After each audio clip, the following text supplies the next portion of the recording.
What is up, everybody? My name is Andrew, and today is an exciting day because today is the day that Space Engineers dropped the Signal update, which adds a bunch of base game stuff and DLC stuff to the game. And so today we're going to check it out, starting with the base game stuff, which is right over here. So anything past this section is going to be base game, meaning it's added to your game, whether you have DLC or not. So let's take a look at what they've added.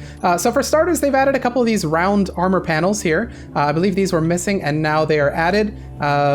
Yeah, so if you're missing armor panels, there they are. Very nice. They've also added a new version of an antenna, which is very exciting. This is a 1x3 antenna, so it's 1 block in length and width, and it's 3 blocks high, which is very cool because the original antenna, I believe, is 2 and it's 4 blocks high. So this is going to be very good for large grid stuff. This is not a small grid available thing. It's only available on large grid, which kind of makes sense because the small grid antenna is already pretty small.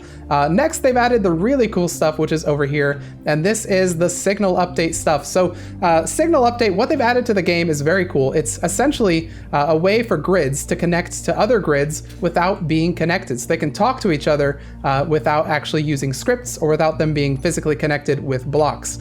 So we're going to show that off with these 2 blocks here. So what these are on the blue side right here, this is the broadcast controller, and on the green side over here, this is the action relay. So the broadcast controller is how you determine what message you want to send out. This primarily sends messages to the chat, which can be very useful. So if I go inside this, you'll see we've got a bunch of options right here. So we've got broadcast target, owner only, faction only, or everyone. We've got a use antenna option, which allows us to use the antenna that I have over there on the left.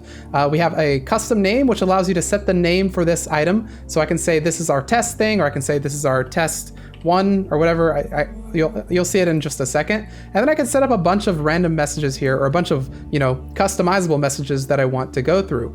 Each one of these has a trigger, so I can press a button to activate, message 1, message 2, message 6, whichever one I want, or I can tell it to send a random message, or I can tell it to send a GPS coordinate. So these are very useful things that you can do. And I'll show this off real quick with just this as a message. If I go over to my button, which has it to send message 1, and click that, you'll see this is a message has appeared in my chat just right there. So if I had like a radar thing with enemies approaching, I could have it automatically send a message that said, "Warning, enemies are approaching, be warned, be ready." I can tell this to send as many times as I want. You can really go crazy spamming this stuff, so server owners, beware. Now on the left over here, we have the action relay, and this is the one that allows you to communicate between grids. So what I have here, let's actually take a look inside the action relay first.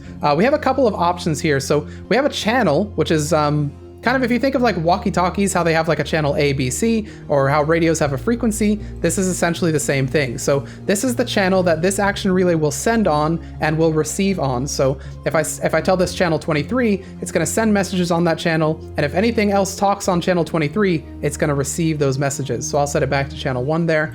We have a send signal button, which allows me to send the signal, which is just kind of a ping, I believe. And then we have accept signal from drop down, just like we had on the broadcast controller over there. And then we have setup actions, which allows you to set up, it's essentially like a timer. You can set up a bunch of actions to occur whenever this receives a signal. So to show this off real quick, what I have is I have this action relay on channel 1. I've got this stuff over here, which is on a completely separate grid from this one. It's got an antenna. So this is how these two will communicate. It's got its own action relay, which is also set to channel 1. And it's got a setup action, which is going to turn on that big LCD right there. So if I go over here and I press this button, which is just going to send the signal, we'll wait just a second, and there we go, message received. So this grid has talked to this grid without the need for any, script or any bridge connection. Now, of course, the way I have this set up, I can press it again, it'll turn off the button, I can press it again. So you could do this if you had a ship and you're coming in and you had like a hangar that needs to open, you could tell it to send a signal and then have the thing open the hangar. Or you can do this other interesting thing that I have set up. Let's say I have a bunch of ships that are kind of off and doing whatever they want, and I want to know where they are. Because I don't actually have them set up to broadcast very far. So what I'm going to do is I'm going to send on this broadcast range, which is channel 2. I'm just going to send a ping out to these guys, and we'll see what happens. So we'll send a ping, and look at that. We now have 3 GPS coordinates, one from transport 1, one from transport 3, and one from transport 2. Those are all those guys respectively over there. And all they have is essentially, they're combining those two blocks. They have the action relay, which is tuned into channel 2. They've got their antenna, and they've got the broadcast controller. So the action relay gets a message. It tells the broadcast controller to send back that message in chat of the GPS that it's at, and what we're left with is this in the chat where we have all these cool GPS coordinates for us. So there you go. That's, you know, a couple of use cases for that. I think it's a really cool thing, and that is the meat and the bones of this update, the signal stuff. But let's take a look at some of the DLC stuff they added, which is designated by this golden arch, of course.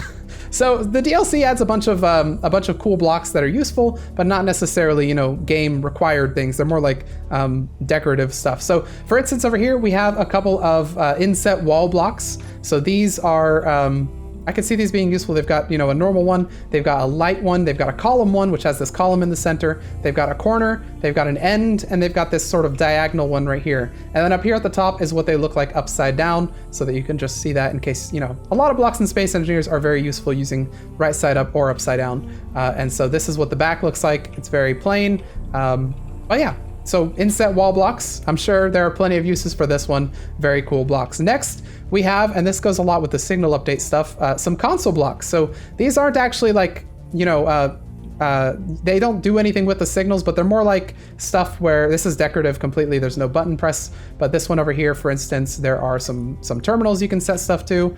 And then this one over here, I believe also maybe has some terminals. Maybe not. Maybe this is just one with a seat. And then this one over here actually has some buttons which you can use to activate some stuff. So yeah, stuff that we already have, but kind of visual versions of it that you can really use in a cockpit or something like that. Behind all of these, what you're going to see is a couple of the new window blocks that they've added. I believe these are called, what do they call these? I go over here. Oh yeah, okay, so bay window is what these are called. So this is a normal bay window right here. It's got this kind of outer look right there. Then we've got a version that has a railing right there. We've got an end version right there. We've got an end piece, which has this covered on the end, not like this where it's open. And then over here, we've got one that's closed on all sides. And I believe that's more used for roofs or, you know, whatever you want to use it for. I'm sure you could use it for a floor if you wanted, or a wall, just like I've used it right there. So a bunch of new window blocks. I'm sure you can find ways to use those in conjunction with these right here. Of course, I was boring and went for just a standard window piece right there. But yeah, cool window blocks. Next up, we have a bunch of truss blocks, which are kind of neat. So these are just kind of like pillars, but they're reskins of the pillars, and there are a bunch of different versions of them. So this is the normal version that's just straight in the middle. This one is an offset version that's a little bit kind of close to the side. You can see the hitbox there. That one's in the center. This one's all the way on the edge. Then we've got a T junction right there.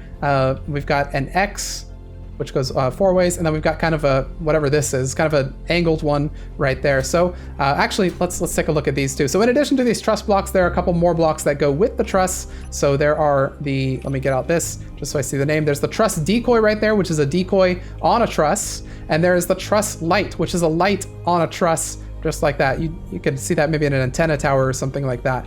Very neat stuff. And so back there, I have a little use case for this stuff. So I've got a couple decoys right here on the sides, and then I've got a light, you know, with red, maybe like an aircraft light or something like that. This one right here, I'm using the offset one and the angled one to act as a sort of holding thing, where I'm holding this long green beam right here. So yeah, a couple of neat things that are very useful. Next up, we've got the corridors, and you guys know me, I love my corridors. So we've got a normal corridor right here, as well as, and it's actually a pretty neat corridor because there's a lot of walkable space around it. This reminds me of the Passage 3. Let me go in here and grab one. So yeah, it kind of reminds me of Passage 3. I'll throw Passage 3 right there. It's very similar, except I guess it's got that floor, which would probably go really well with a catwalk, if I had to guess. Yeah, it actually goes really well with the catwalk because there's not this gap where you can kind of feel yourself going down half a block or like a fraction of a block. Oh, I fell. It's perfect right there. So that is good, actually. That's a useful one. In addition to the normal one right there, we've got one with a light, which has got this long sort of light up top. Very neat stuff. We've got an angled one right there, which you can't really see because I put this block right here. But if I were to eliminate that, you see it's a nice corner. We've got a T-junction one. We've got an all-way one. We've got a window one right here, which has one window. We've got a double window one right here, which has two windows. And we've got a top window one right here, which has a top window. This is very neat. I like the idea of having a top window one because usually we only see the double window or the single window like that. And in fact, I believe in a lot of blocks you only have the double window and you don't have a single window. So very nice. But that's not all. If these are a little too large for your size, we also have a couple of narrow ones here. So we've got a narrow one just like that, which is very cool. And we've got a narrow one with some storage in there, which is very neat. The storage one also has got a light up top. So that's cool stuff. Actually, can I edit the light from here? Oh yeah, I guess I can. So the light is actually edited in the narrow stowage, which is interesting because if you search for all your lights, I doubt that's going to pop up. Yeah, so if you search for your lights, that one's not going to pop up by default. You just have to remember that that is actually a light. We've got a couple doors as well. You can have a full door right here, which is just a very large narrow door, or you can have a half door, which is a smaller version of a narrow door. Very cool stuff. And finally, with all those blocks, they've added, actually this isn't a new block, but they've added a couple of jukebox tracks as well. And these are all just concert versions of songs that already exist, I believe. So I think I've gone through, there's 9 of them. I think I've selected all of them, but I'm not 100% sure because a lot of them have this concert version. Some of them just say live. And then these ones, I wasn't sure about.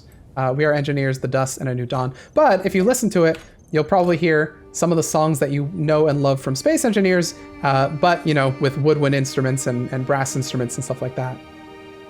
So I'll go ahead and pause it for now, but for the remainder of the video, I'll throw in those songs in the editing so you guys can actually hear them. So it should be playing right now if I did it correctly. So those are all of the blocks that were added to the game. I don't think I've missed any, but if I did, please let me know. They've also added a bunch of quality of life changes, which I'll go over real quick here. So for starters, if you blow up a cargo container, a little mini cargo container will actually drop with all the items that were inside the cargo container, instead of it exploding all over the floor. Very, very useful. This will also happen if you grind down a container that has stuff in it too, which is very useful. If you're at the main menu, they added this new quick start option above the new game option, which will launch you into a quick start world. I'll show you off real quick. This is the one they had on stream, and it's a very nice world. It's actually really neat. It's updated with all the new blocks. It's got a new like giant ship. It's got this area that you can start at, and it starts you off with quite a bit. You know, a machine gun, a Pro 1. I mean, it gets you a lot of cool stuff. So if you want to just quick start into a world that doesn't really have much in the way of world, but has a lot in the way of cool stuff to start out with, then you can try out the quick start option. That'll get you into a game real quick. I will let you guys mess around with that one on your own time, but then also in the new game stuff, which they have this, I'm going to say don't show again, because usually I want to set a new game myself, but they have this option here, and they've changed completely the new game settings here. So they've got sandbox options, which has all of the, star system, Sparks of the Future, Red Ship. It's got your empty world, stuff like that. Then you've got your story scenarios, which are the ones that they created that are kind of campaign missions, sort of, they have a lot more story to them. PvP scenarios, PvP stuff. Original content, which is a lot of the stuff from the earlier version of Space Engineers, way back in the day. You've got even your crashed red ship here, which was the original thing. And then you've got your community content as well, which will show all of your community worlds, like Space Engineers 2024 World Start, or the second edition of that, I guess. All this community stuff. It's all separated now, which is very cool. So if you wanted to set a new world and you go to customize, they now have this new menu as well where you can set, creative survival mods. It looks very similar to the other menu, but it's in this neat, nice looking thing right here. They've added a couple of these options down here, which are enable scrap drops, which will stop scrap from dropping when you destroy stuff.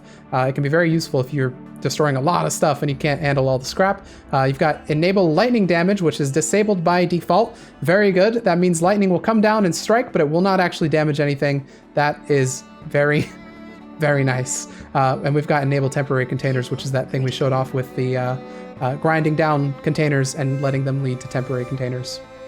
All right, that's about all that I have to show you guys today for the new blocks that they've added, but I do want to bring up one thing that they put in their newsletter as well, and that is the What's Next section, which is very interesting.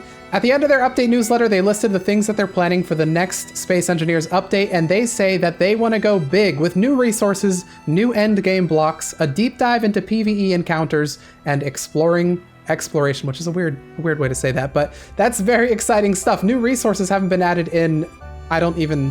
when? Ever? When is the last time new resources have been added to the game? I'm talking like cobalt and freaking magnesium and stuff like that. When's the last time they've added one of those? New endgame blocks as well, sounds exciting. I'd love to see what they have in store for us there. And then PvE encounters. I'm always down for more PvE encounters. That sounds like that's going to be an exciting update. So we're going from one exciting update here to potentially a groundbreakingly exciting update in the future. I'm excited. I hope you're excited. And I hope you enjoyed this video as well, checking out all of these blocks right here that they've added base game stuff and DLC stuff. But anyways, with that, I will leave you guys all there, and I hope you enjoy this stuff. If you like this video, please hit the like button. If you're not subscribed, feel free to do so. If you'd like to join the channel as a member, there's a link for that next to the subscribe button. And with that, I will see you all in the next video.